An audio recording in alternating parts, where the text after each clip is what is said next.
Okay, I want to thank everybody for being here. Good to see you, friends.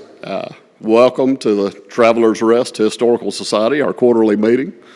Excited to have Scott and Lynn here to do the super highway in the upstate of South Carolina.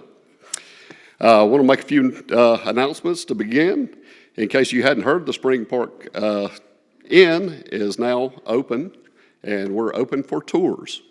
So it's been a formal inn since the 1850s. It was advertised in the newspaper in Charleston. It was donated to the Society in 2020 by Ms. Nell Anderson Gibson and has been restored to the time of the high point of the inn, which would have been the late 1800s and early 1900s. That's when Ms. Gibson's great-grandparents moved there and continued to welcome travelers. The inn now features more than 10 rooms that are upstairs and downstairs with the original furnishings, special exhibit rooms, artifacts and displays about the Anderson family and the history of the house. History panels in the back room also tell the story of the home and the property. Saturday tours begin at 10:30. They're $10 for adults, $5 for kids, and free for children 5 and under. So 10:30, 11:30, 12:30 on a Saturday, if you got time, do yourself a favor, come take a tour. I also want to commend the House Opening Committee for their excellent work in making this opening happen. We're now transitioning to an Operations Committee, and the Operations Committee will carry on the project of the House Opening Committee. A Park Planning Committee has also been formed, and we're looking at long-range planning and fundraising for the future park and the green space that are going to be on the property. So excited about that for sure. All of this belongs to all of us, and we're so honored that we get to steward this gift from Ms. Gibson, and we certainly value everybody's support in that. So what can you do? How can you get further involved? Come on up, come visit, tell your friends, spread the word. We don't want this to be the best kept secret in town. We want everybody to know. So these are the places, the projects that reflect and share the history of our great town. What else can you do? You can also come and volunteer at Spring Park Inn or the museum. There are so many ways you can help. Deanna Houston is here, and Deanna will be glad to take your information and get you started. Deanna, do you want to raise your hand? Thank you. All right, everybody look for Deanna afterwards and let her know how you can help. Third way you can help is just join the society. If you haven't already, your membership supports the operations and the upkeep of the museum and the inn. If you join at the $40 level or above, that would include a copy of Man Batson's book, which is a $40 value. And that is the history of the upper part of Greenville County. And as you join at any of those levels, the folks at the membership table in the back can help you take your name. And if you want to come by the inn on Saturday, you'll be able to pick up your book. All right.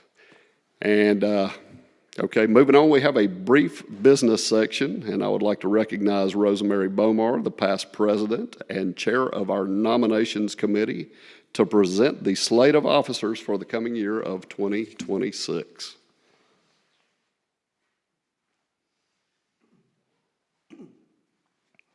Thank you, Mark. And before we present this slate of officers for next year, we want to extend our thanks to folks like Joseph Hudson, who will rotate off the board after serving a second 2-year term. We appreciate his service and look forward to the continued contributions he offers in so many ways to the work of the History Museum and the Society in general. Thank you, Joseph. He's back there with the videos right now. Okay. We also thank the following officers and directors who are in the middle of their current terms and will continue to serve through 2026. Robert Boggs as Vice President, Sandra Kidd as treasurer, Linda League back there as secretary, and directors at large Stan Coleman and Don Owen. Now, the nominating committee, myself, Dot Bishop, Stan Coleman, and Diane Drake recommend the following slate for election for the Travelers Rest Society Board of Directors for 2026, the Historical Society Board of Directors. President Mark Garrison for a second-year, two-year term. Past president, myself, Rosemary Bomar, for a second two-year term. Directors at large, Meredith S. Grau-Hammond, Diane Drake, and Richard Sawyer for second two-year terms. Bill McKinney for an initial two-year term. And Clyde Carr and Nancy Duncan to fill the vacant seats of Charlie Wilson and Norma Jones.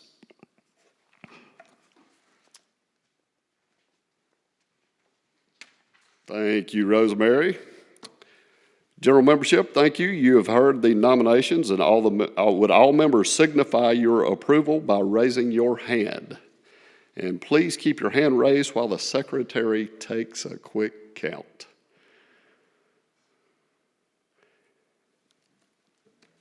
And thanks again for coming to the end. I'm telling you, do yourself a favor, come by on a Saturday, take a tour.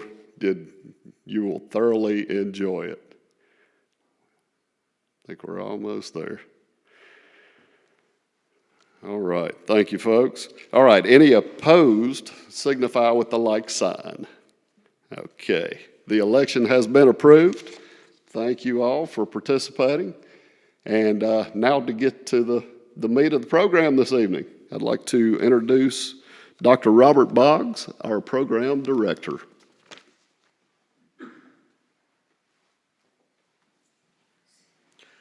Thank you, Mark. We have the privilege of having Scott Withrow and Lynn Duncan to present their research on the topic that's over my head here. Well, probably more ways than one, but in any event. Scott and I taught together at North Greenville for a number of years. He taught things like Appalachian history, Cherokee history, environmental history, things of that sort. He teaches now in the OLLI program at Furman, so we're very glad to have him. Lynn, you probably know very well. He is a founding member of the society. He taught, he was at Northwest for years. As far as the society is concerned, one of our best-selling things, fundraisers, are the Echoes magazines, which I'm sure some of you have. He was the editor of those for six of them, and so they are well loved by our buying public and our patrons, so we thank him for that lasting contribution to the history of Travelers Rest. So if you will join me in welcoming Scott Withrow and Lynn Duncan as our presenters tonight.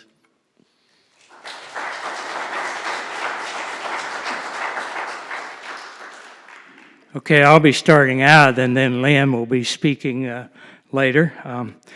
This is a postcard that you're seeing of the superhighway from Greenville to Spartanburg.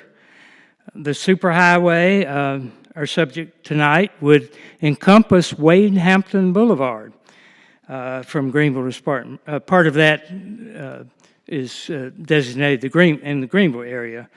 Wouldn't it be nice if traffic were like this today on Wade Hampton Boulevard or the superhighway? That looks like a 1950 Ford or so there, 49 or 50 or 51. Not much traffic at all. Well, this is the book that Lynn and I wrote. Let me get it to the next one. This is a book out in front on the superhighway. It's $25. We'll take, if anybody's interested in buying one afterwards, we'll be glad to sign them.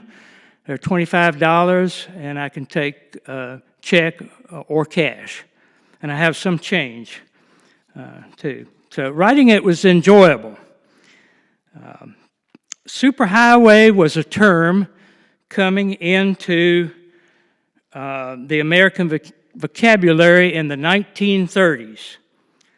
The superhighway, the vision of many was superhighways would have toll roads. And with toll roads, there would be limited access to the highway, sort of like the superhighway today with ramps, but no stop signs and no traffic lights. Well, Wade Hampton is not really a superhighway in that aspect, is it? You know how many traffic lights? I have counted them from here to Greer. There are quite a few, and quite a few roads coming in to the superhighway. Fast speeds, beauty, and safety were the hallmarks of the superhighways. The Pennsylvania Turnpike, shown here, was the first superhighway in America, 1940. The Greenville area superhighway had not been completed. The Greater Pittsburgh Chamber of Commerce suggested that superhighways would combine the speed of airplanes, the safety of railroads, with no speed limits, no need for speed limits. I might say here and now that some people seem to think Wade Hampton Boulevard has no speed limits. I did have an experience recently with the Pennsylvania Turnpike. I was up there researching my family history, who were Scots-Irish and came down the Great Wagon Road to the Carolinas. I stayed in Gettysburg, and I drove over to Chester, west of Philadelphia. And I didn't realize it. I got on the Pennsylvania Turnpike. But I never saw a toll booth anywhere. And then about 3 weeks later, I got a letter and a bill for $28.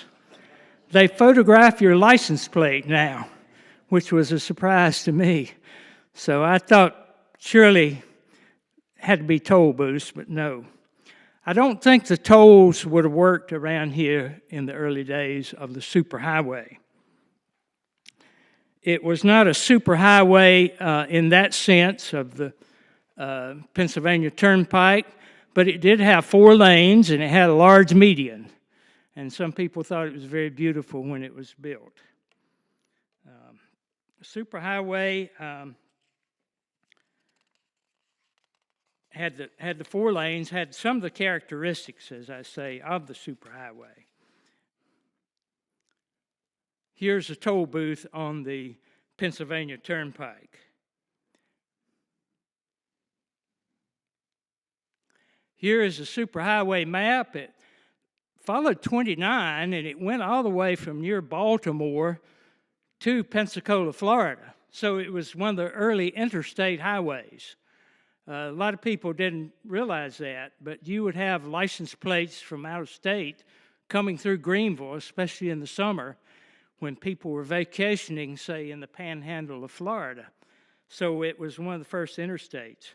Some people wanted it called the Seminole Highway because it went to Florida, but that idea never got traction.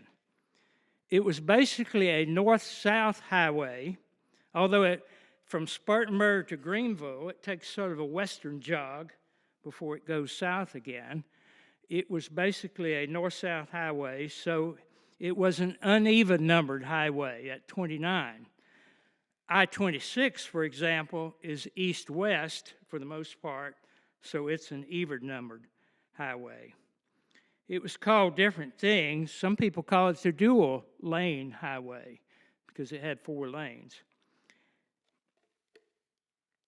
Here's a section we're talking about from Spartanburg to Greenville, known here as Wade Hampton, but other names and over towards Spartanburg. Here is when it was built, 1936 to 46. My parents brought me down. They wanted to ride on this superhighway. We came down from North Carolina. I grew up in Rutherford County, North Carolina, and we came down around 54 or 55 just to ride on the superhighway. And I think it was the same trip. We went to Sears, or it might have been another trip in Greenville, and that's the first time I'd ever been on an escalator. So that was all part of the superhighway experience. It was delayed some by World War II. Okay, what was Highway 29 before the superhighway? It was, Highway 29 came through Greer, Poinsett Highway. It came through Taylor's, Main Street and Taylor's. It came Rutherford Road by Steel Heddle. It came in near Shaw's Pharmacy in Greenville on Poinsett. It took a convoluted course then through downtown Greenville. It went by Allen Temple Church and the present home where Shoeless Joe Jackson's home is. It went down through Dunedin Mill Village, Allen Street, and from there it went to, I like to say these towns together, Piedmont, Pelzer, Williamston, and Belton. And from there, it went on to Anderson and to Atlanta. That became part of the designated Bankhead Highway. Senator Bankhead of Alabama was a promoter of this highway, which was going from near Washington, D.C., in Washington, D.C., all the way to San Diego, California. And it went through Greenville County. It came through Greer and Taylors and Greenville and down to Atlanta where it turned west. It was supposed to be an all-weather route, intercoastal highway. It came after the Lincoln Highway, which was further north. But that was part of it. Highway 29, after it was named in 27, was part of the earlier Bankhead Highway. The old Bankhead Highway, the old roads followed the Indian trails, the wagon roads. By contrast, the superhighway was cut straight through the countryside. They had to cut down timber. They had to survey. They probably cut down a few peach orchards in the Greer area or parts of them. They had to grub the stumps up and the land, but it was a straight highway. There was a convoy. I want to go back to the Bankhead Highway a moment. There was a convoy that came across the highway in 1920. Whoops, I went way too far. I'm having trouble backing up now. There it is. Yeah, there's the sign for the Bankhead Highway in Greer. It's near the Greer City Hall. There's a sign. It was called the National Highway in this area, but that was essentially the same route as the later named Bankhead Highway. In 1920, they had a military convoy that went from near Washington, D.C., all the way to San Diego to test out this route. It took them 111 days, over 3 months, to get from Washington, D.C. to San Diego. They liked Greenville. The roads were good back then, they said. But when they got to the Mississippi River, they ran into Mississippi mud, and they got a lot of rain in Texas. And they had to rebuild some bridges even then.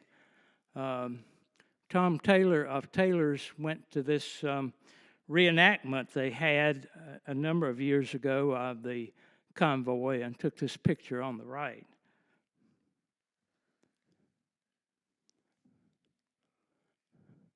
Okay, now, this is a little delay in this at times. The superhighway, as I said, was a straight highway. It was one of the most beautiful highways in the area. Here is a picture that was provided by Bob Jones University of the superhighway and the early construction. Look at those roads around there. You don't see any buildings. They may be some of the roads involved with housing or with Bob Jones, but this is an early picture of that time.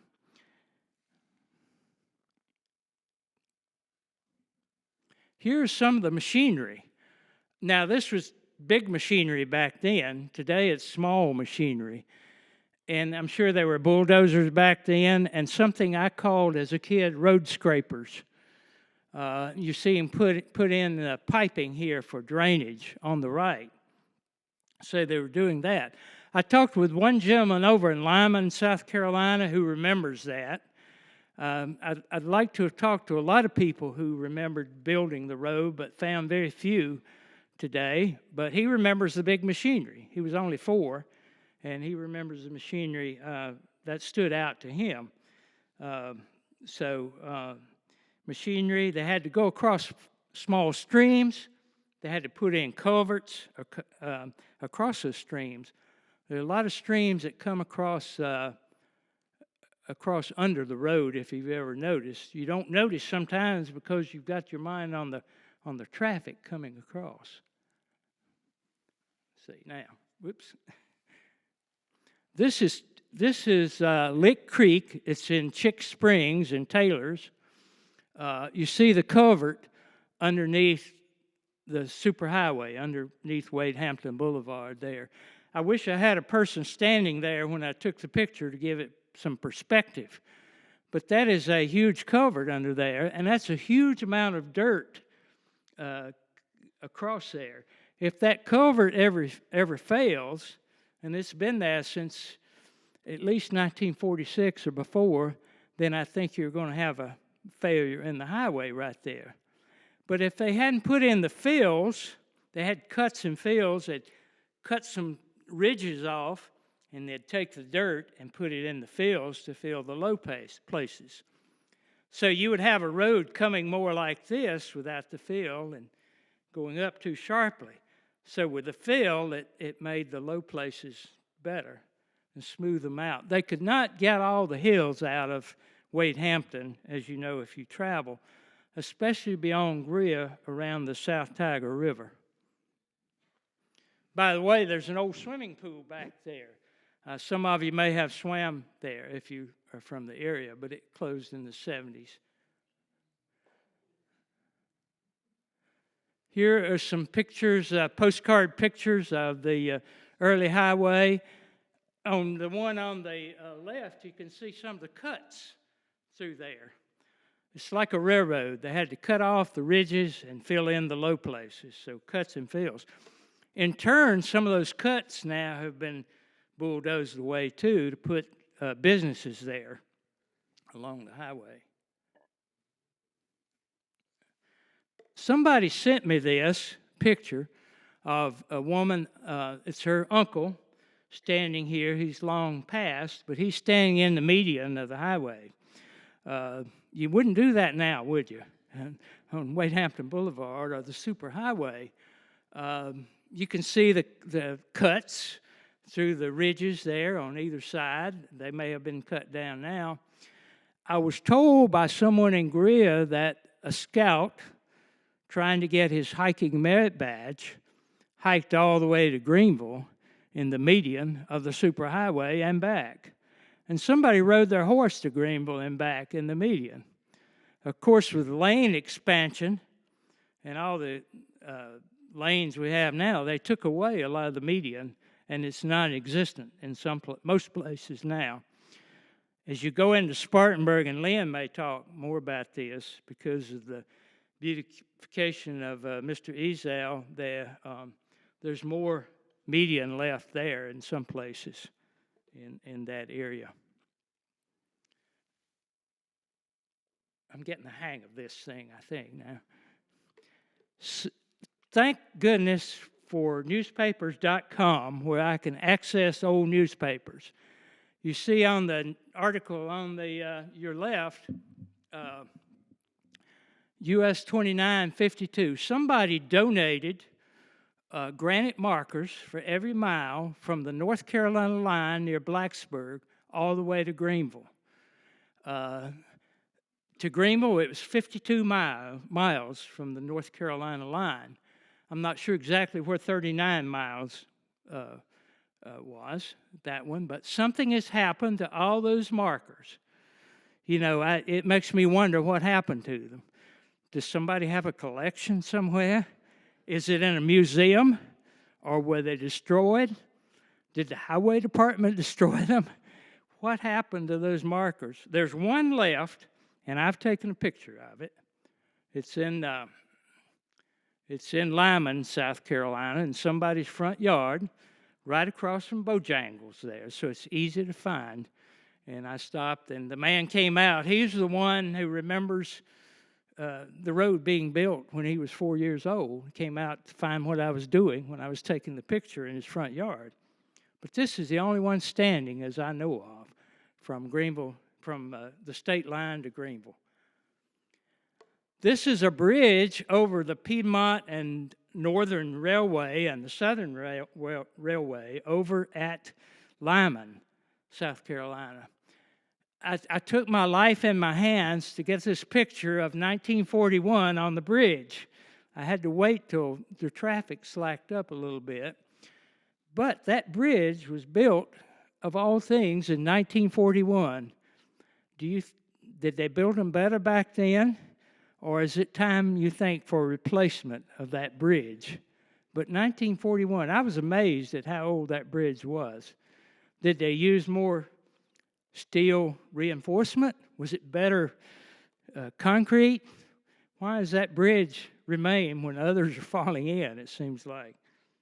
But that bridge is still there. And a lot of equipment going over it that day, I took the picture.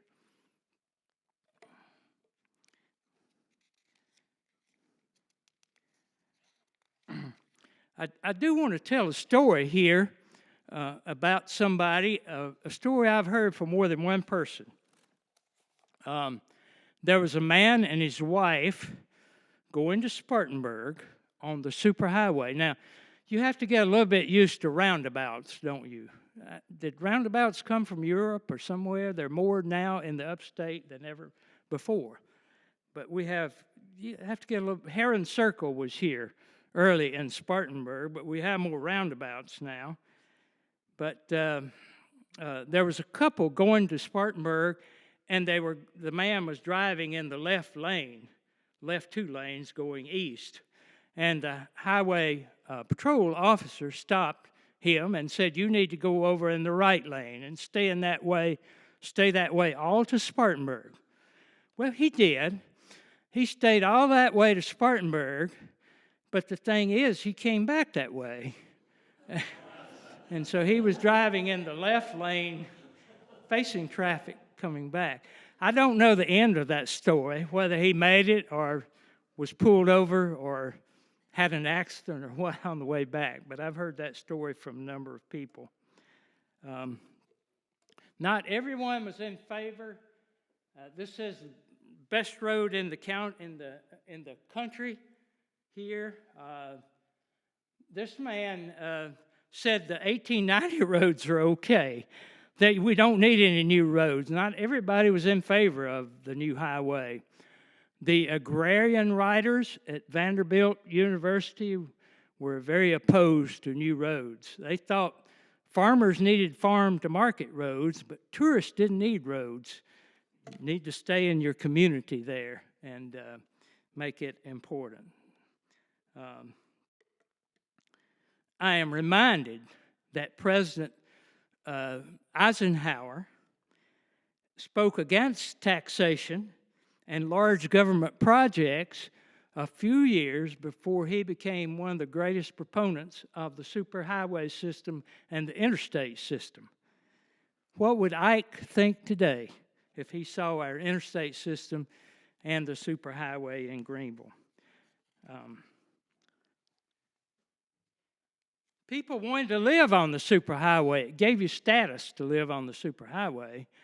Here's a farm for sale on the superhighway. Close-in farm for sale consists of 3 springs and branches. Now, I think this farm was probably across from Liberty Life, the Liberty Life building, which is just over from the Red Lobster, and it's near Wade Hampton High School. I'm wondering if Liberty Life had any problems with their foundation, because there's a stream running through there somewhere where the Liberty Life building is. But that's one ad. Here's another. A fine old home can be remodeled into a majestic, I think that's on this one. Fine old home can be remodeled into a majestic country estate, 27 acres. Can you imagine a 27-acre country estate on the superhighway today? It would be divided up into subdivisions. Here's one. Maybe that's the one about this one's near the P&N Railway, the Piedmont and Northern Railway there. Here's where the superhighway started.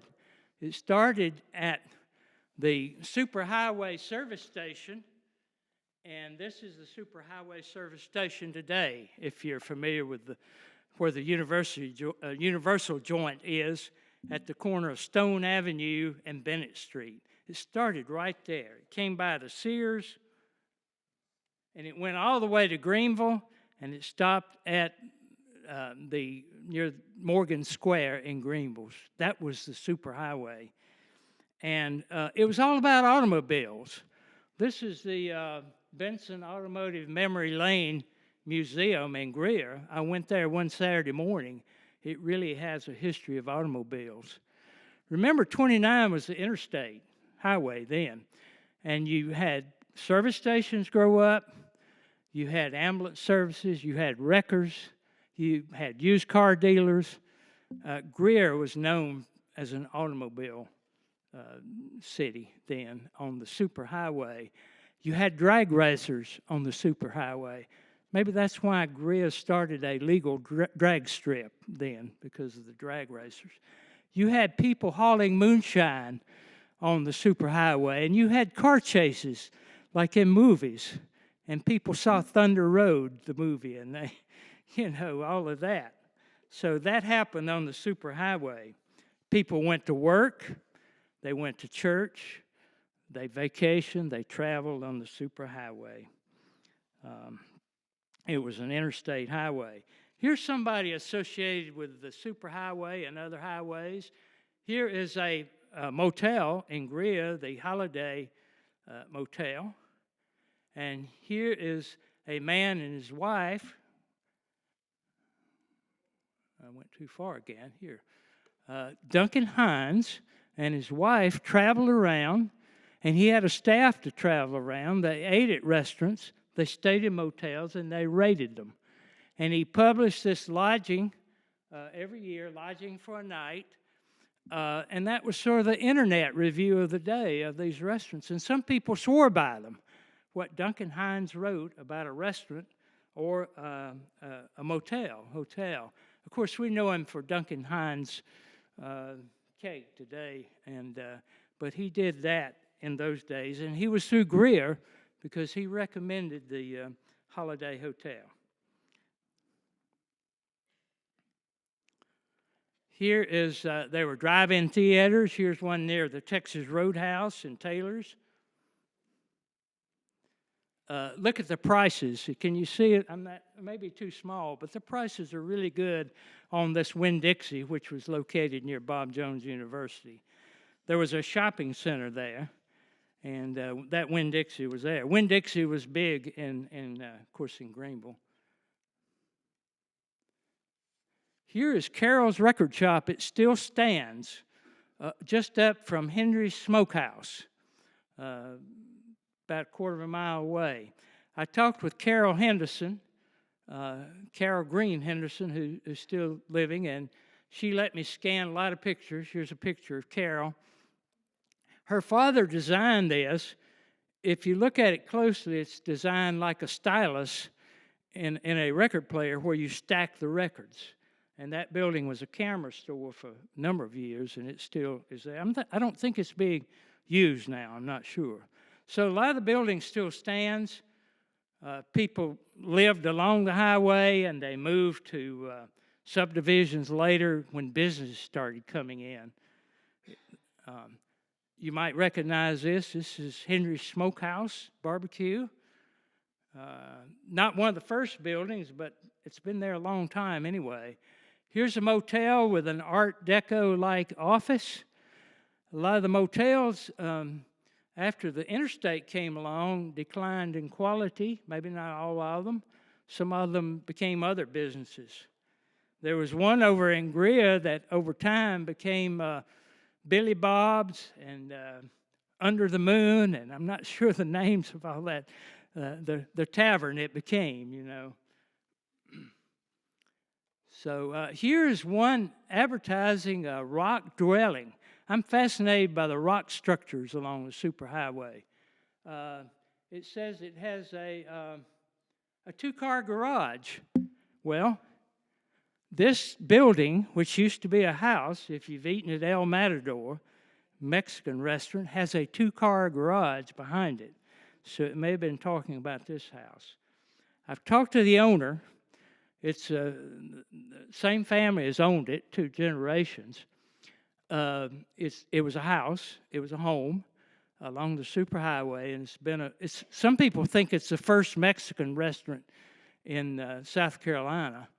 It was at a time when now there are almost as many Mexican restaurants as Dollar Generals, but it was a time when there were few Mexican restaurants. So here is one of the first in South Carolina. I talked to a lady, older lady, whose grandparents lived there, and she remembered playing in a ditch there along the side of the superhighway. In the South, those were known as side ditches, and she played there right along the highway. Today, I don't think there are any ditches. They're all curbs, but she imagined playing along a busy highway. How's my time? Okay. So somehow, here's a picture of the house as it looked when it was a home.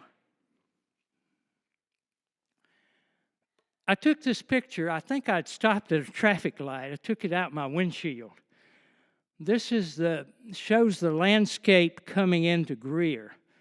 I try not to think about all the traffic. In Greer and everything. I try to see some history in this, but look at all the ridges that it crosses going west toward.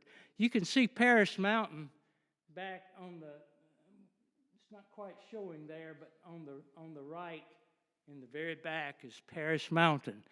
And that's called Trucker's Hill in Greer.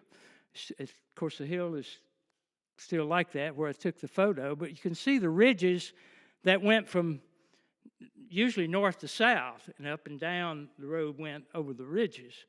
The truckers going toward Greenville had the highway patrol let them get up speed coming down because they had to get up speed to get up the next hill, so they didn't bother them speeding downhill. There was a man over in Greer on a mountain called Frohawk Mountain. W.W. Burgess, he wanted to build here's a picture of that mountain from the backside, not near the superhighway. Frohawk Mountain, or Burgess Hills, sometimes they call it. He wanted to build a hospital up there, and he also wanted to build a technical school there. So if he had had his way, he was behind, W.W. Burgess was behind the first Shriners Hospital in Greenville and his charity, which still exists. But if he'd had his way, it went into housing for some reason. He would have built the Shriners Hospital on this little hill or mountain in Greer, and he would have built Greenville Tech maybe up there. But he didn't, and so it's housing today. A lot of doctors moved there on that mountain, a number of them, so it became known as Pill Hill after a while. And Frohawk Mountain was a name going back to Governor Tryon of North Carolina, who surveyed the Indian boundary line, that it was called, in the 1760s. And John Frohawk was a surveyor on that trip from North Carolina.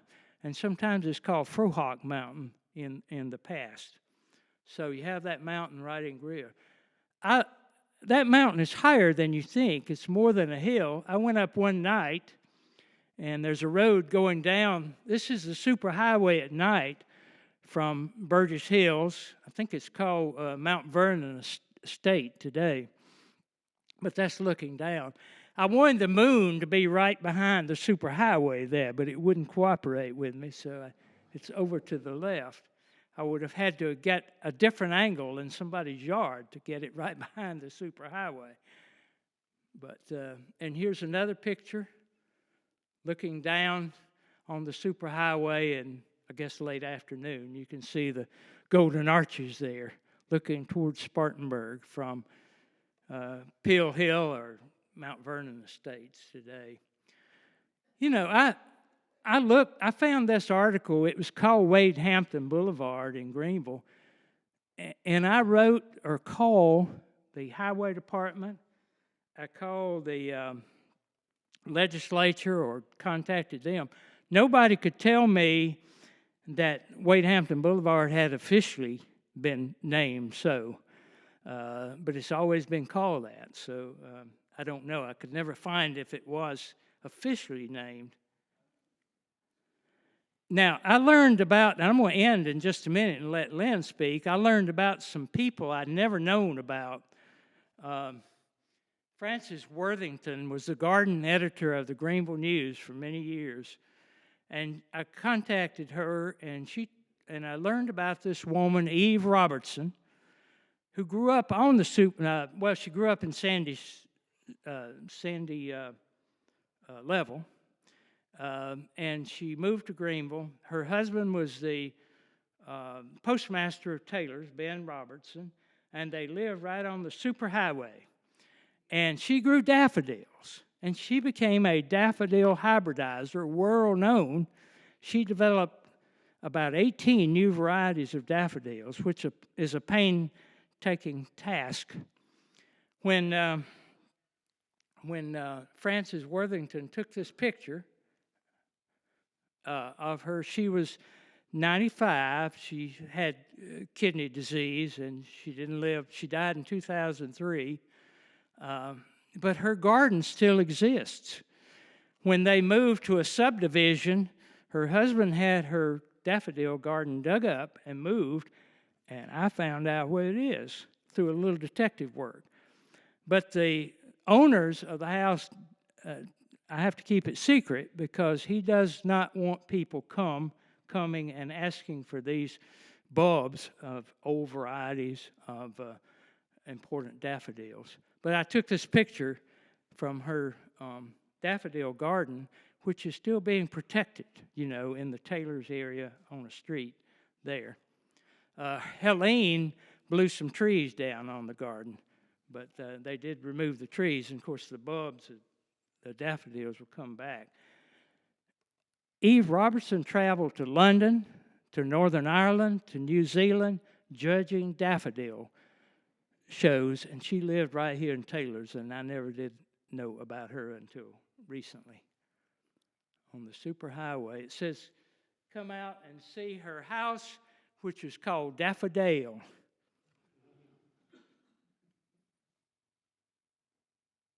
She spoke to a lot of garden clubs in the area. And I'm going to end with one person. Carl Blair was an artist in Greenville who taught at Bob Jones University. He was colorblind, and he was an excellent artist. He was known outside of Bob Jones and the whole arts community in Greenville. And his daughter is shown here. She still lives here in Greenville, and she gave me this picture. He built a modern-looking house, Carl Blair did, on Parish Mountain, which still stands. But these are some of the people that I associate and learn to associate with the superhighway. Positive people that I would like to know in many cases. Lynn, I'm going to let Lynn, he's going to talk, and I'll end it up in just a few minutes after.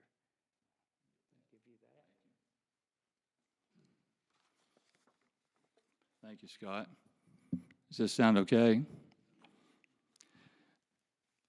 Let me advance this. I think we have to aim over Lamar's head there. Yeah. Does anyone recognize this man? He's not facing the camera, is he? And he's looking the wrong way. That's a clue. But it's Douglas Corrigan. I don't know if any of you have heard of Douglas Corrigan before. But he helped build the Spirit of St. Louis, which was Charles Lindbergh's plane that he flew across the Atlantic nonstop solo in 1927. and Douglas Corrigan was out working out in San Diego at the time and helped build that plane. Well, Douglas Corrigan later on, he bought his own plane. He wanted to make a non-stop solo flight from New York to Ireland. He was of Irish descent, and he wanted to fly across the ocean solo to Ireland. The officials told him he couldn't do that. His plane was not safe enough. When he would get in the plane and close the door, he had to use baling wire just to keep the door closed when he was in the air so he wouldn't fall out of the plane. It was in bad shape. But he did add some gas tanks to it. And so the people got a little suspicious when they looked at it, because why are you adding all these gas tanks to your plane? In 1938, he was in New York, and he was supposed to fly his plane back to California. And so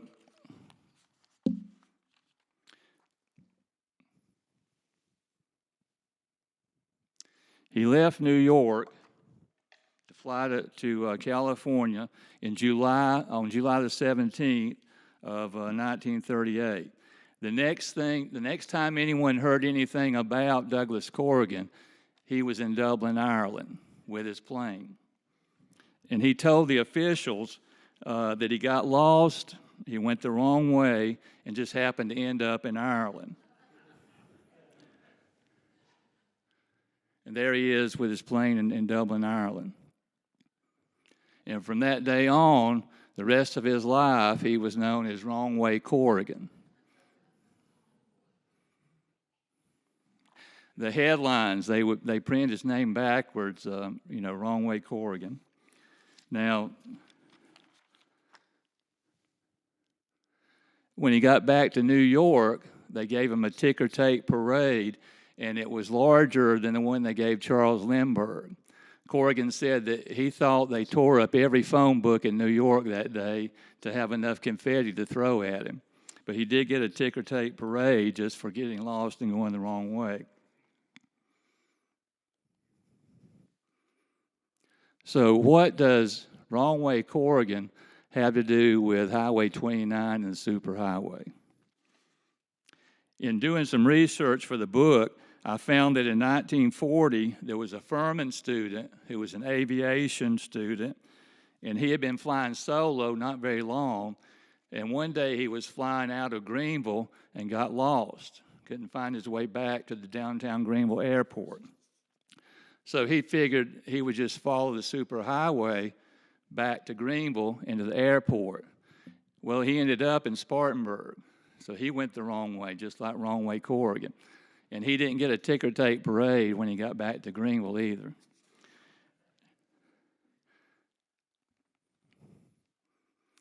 But Harry Corrigan is the son of Wrong Way Corrigan. Harry's a good friend of mine, lives up in Hendersonville.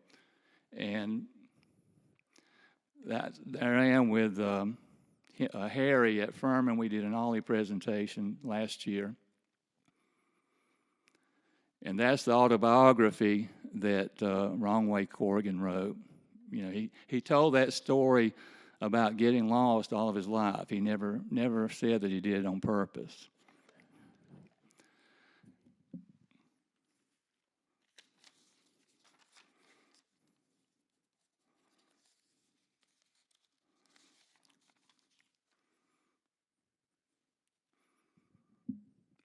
The next thing I want to talk about is the beautification of the superhighway. Scott mentioned that just a little bit. We found a lot of articles in the newspaper about groups that were wanting to plant trees and flowers, bushes and shrubs and all kinds of things along the superhighway.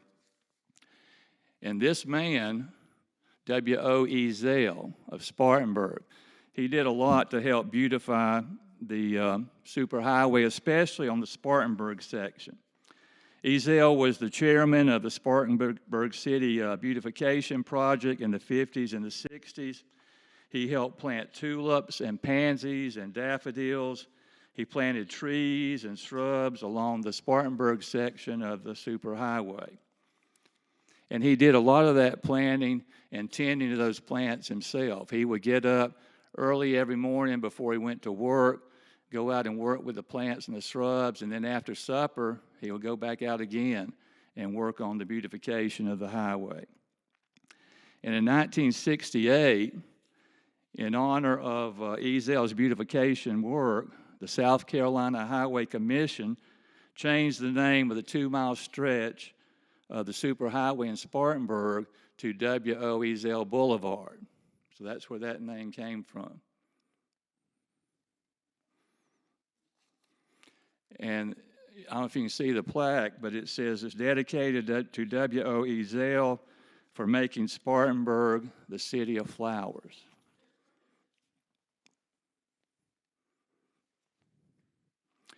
Woodlawn Memorial Park Cemetery opened along the superhighway in 1939, about 1.5 miles out of Greenville. And this is an advertisement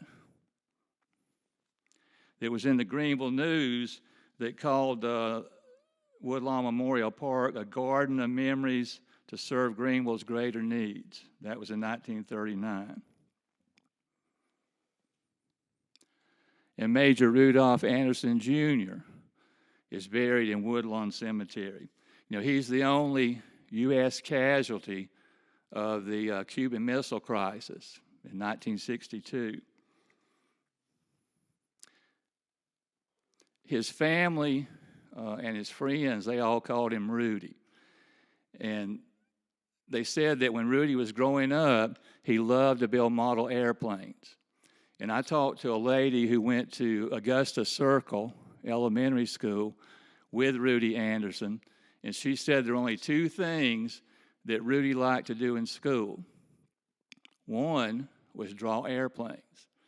The other was to pull her pigtails. Shoeless Joe Jackson, you know, that story, and just recently he's been made eligible again to maybe be in the Hall of Fame someday, but he's buried at Woodlawn Cemetery.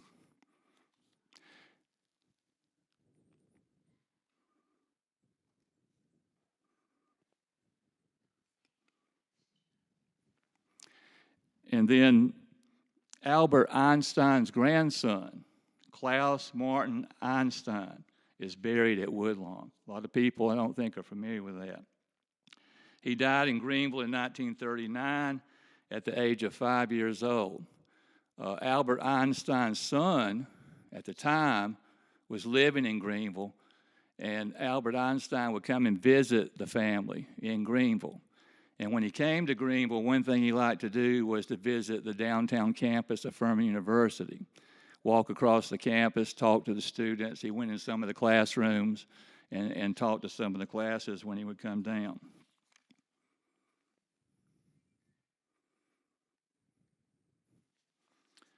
Hillcrest Memorial Gardens, that's another cemetery along the route of the superhighway. And this person you see is Carl Story. And Carl Story was a pioneer of what was called bluegrass gospel. During the 70s, 80s, and early 90s, Story performed at bluegrass festivals around the country. And on the right there is my good friend Country Hawkins, who is here tonight. He's holding one of his Carl Story albums. But Country remembers going to Hendersonville High School, Blue Ridge High School in the 1980s to hear Carl Story perform. Along with, he said, sometimes Bill Monroe was there.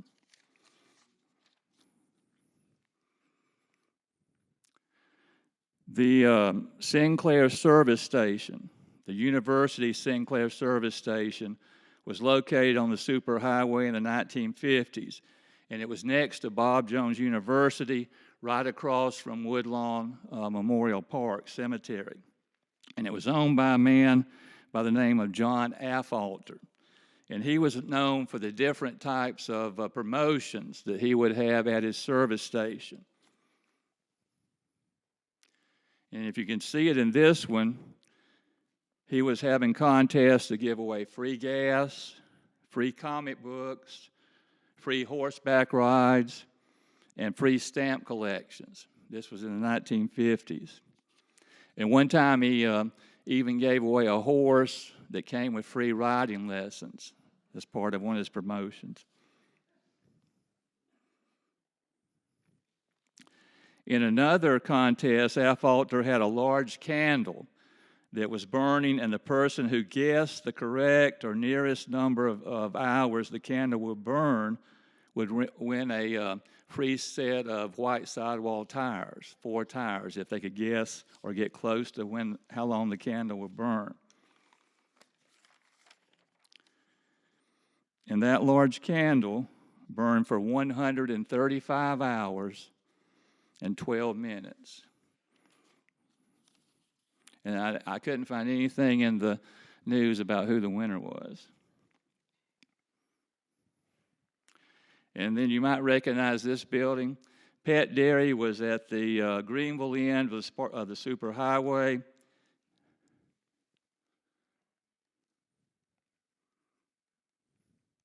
One more.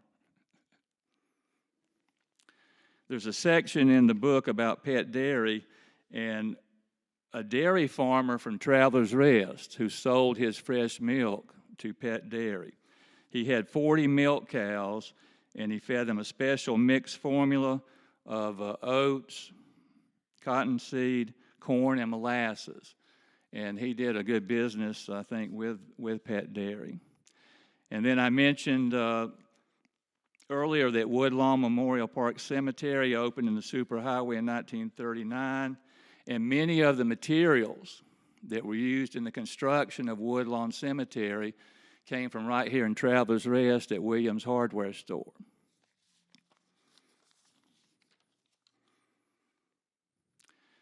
And in the book, we have a section about 2 World War I Army training camps. They were at each end of the superhighway from 1917 to 1919. Camp Sevier in Greenville was where the 30th Division trained. And then Camp Wadsworth was at the other end in Spartanburg, where the 27th Division trained.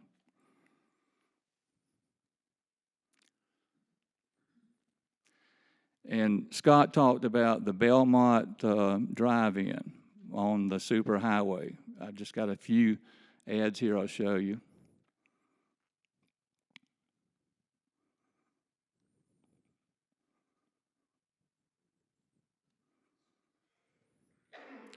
And in one of these, it talks about they were proud to be in Greenville, the action city. And I'd never seen that term about Greenville before.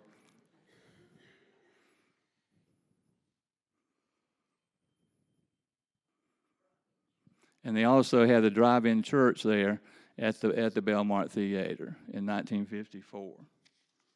So, Scott, you want to come up and wrap up, and I'll get it back. There you go. Yeah, okay. Go your way. Well, as I say, I like to look for the good things along the highway. It's a dangerous highway. There have been many people killed and injured there, but I took this real early one morning, a really nice sunrise to get out and do that.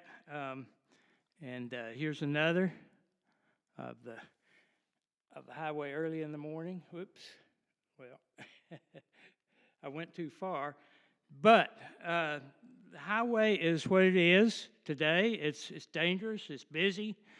And, there are a lot of ideas the city of Greenville has to do it for a road diet coming into Greenville, other ideas, but looking back, what would Dwight Eisenhower think? I keep referring back to him because he was the father of the interstate system, but more importantly, now that's going back now. Thank you. More importantly, what do you think about the highway and its future? And here is the gateway to Greenville coming in, the superhighway. There are a lot of ideas on what to do there. So thank you, and we'll be glad to answer questions now if we have time, and we'll be with the books out in front in just a little bit.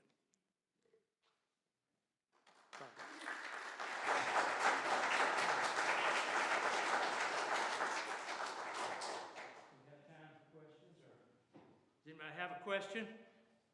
Some of you remember the superhighway and have driven on it more than I, especially, yes, yes. In high school, we used to go swimming in the Chick Springs. I guess you would call it a swimming pool or lake back then. And many times we went to the Belmont Theater, and it was just a treat. There were 2 drive-in theaters in Greenville, so we went back and forth between the 2. Yeah. Yeah. A lot of people remember the Chick Springs swimming pool. They had a small fence to keep snakes out from Lick Creek because that's where the water came from. But I understand occasionally a small snake came through and got in the swimming pool there with people, and they had a net that just dipped them out, you know. And I think before they closed that swimming pool, they filled it up with catfish, and people were fishing there in the swimming pool. You just, as soon as you threw the bait in, you pulled one out. Just throw it back in, pulled one out.